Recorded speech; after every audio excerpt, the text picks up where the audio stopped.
आज ना सकाळी रांगोळी काढली आणि मग लक्षात आलं की रेकॉर्डिंगचं बटनच दाबलं नव्हतं, त्यामुळे डायरेक्ट आज रांगोळी.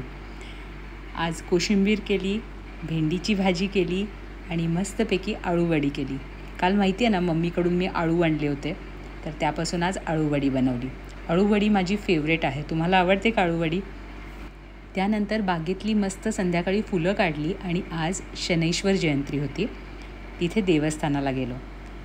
जन्मकाळ होता त्याच्या आधीच पोचलो, त्यामुळे जन्मकाळ पाहायला मिळाला. खूप छान आणि सुंदर आरास केली होती. आज दर्शन संध्याकाळी झालं. तुम्ही सांगू शकाल का शनी महाराजांना कोणकोणते पदार्थ आवडतात? या व्हिडिओमध्ये हिंट पण मी दिलेली आहे. प्रसाद घेतला आणि मग मस्त भजन ऐकलं.